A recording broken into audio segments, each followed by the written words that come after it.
I'm wondering how like contemporary Jews handle their relationship to the land. Um, I don't remember exactly how many times the term "the land" um, appears in the Hebrew Bible, but I know it's significant. I want to say over 500 times. Right, so it's extraordinarily significant throughout the scriptures. What's very interesting is that term almost disappears in the New Testament. Like there's almost no mention of the land at all. And in fact, I can't even think. Well, Jed, this connects directly to the conversation we were having on Revelation 7 about the distinct, like the church is not a people, and you can't be a people without a land. I'm still fuzzy on that one. I don't have any firm conclusions, because I think, like, isn't there also the idea in the Hebrew scriptures of the God being bound geographically? There's something about Fredrickson has some scholarship on that. I mean, that's not peculiar to Judaism or Israel. Like all no. It's just ancient. I've recommended this book before, The Origins of Jewish Consciousness by Eric Neumann. There's 2 volumes of this, which I definitely recommend. But there is like a triangle he sees between the people, God, and the land. And the land is really represented by the feminine. And the Torah, specifically the Talmud, and its development is more identified with the masculine. And the land is really a tether, which is why God is always very intense, less so about idol worship not in the land. But idol worship in the land itself can't happen.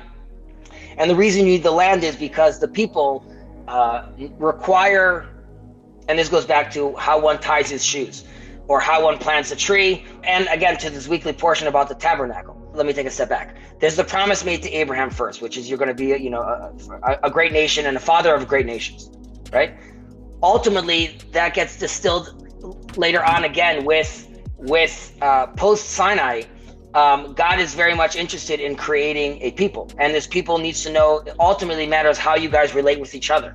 So, what happened if your ox hurts this other person's ox? And if you build a house, you have to have a fence on top in case someone doesn't fall, because it's all relational. And we build the tabernacle, and it happens again. These are slaves that were just left. However, they're required all to donate to the building of the tabernacle, because again, this has to be something that you guys are going to build together, which allows you to do this. This ultimately manifests on the land, which this is required for you to realize how God manifests through everything. So it's going to have to be how he manifests through growing, through the blessings you make on food, and constantly you are tethering yourself. So you could say Jews in diaspora did this as well. Herman Cohen, for example, was a very big believer that we're not supposed to be tethered to the land, that the Jews are supposed to be wandering and supposed to be manifesting his destiny as a mini little Israel without all the different places he is. However, I think most Jewish scholars believe that the land is very much necessary, because this is where we're it's not the double entendre, but grounded.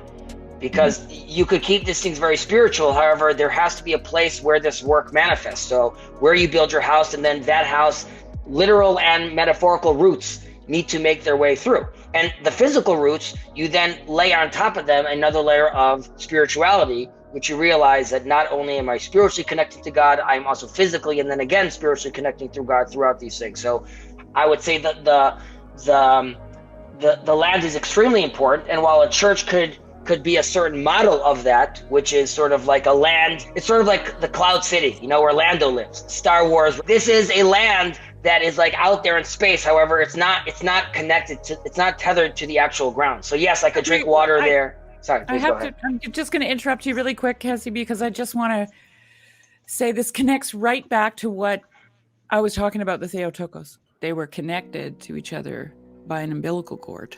And Mary was a human being. And human beings are made from the dust of the earth. I see that the Theotokos grounds us, keeps us from floating away, so to speak, into our abstractions, Mary tethers us to the earth, like tethering, grounding, right? Earth, dust of the earth, all that's like so interesting. Chapter 12, she is represented as Israel. I would mention also, Jed, that just because you're mentioning again the earth. So Adam's name, Adamah, right?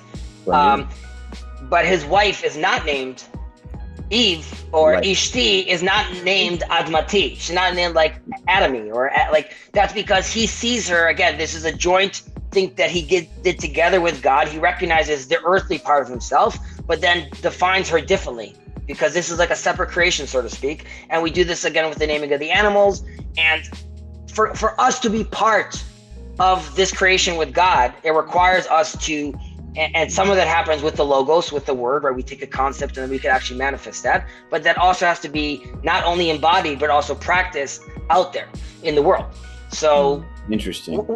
Which is also... Can I back up on one thing there? Just because you made mention to Adam and Eve. The more I read Bulgakov and the sociology, what I find interesting is, Eve's name is a derivative of life.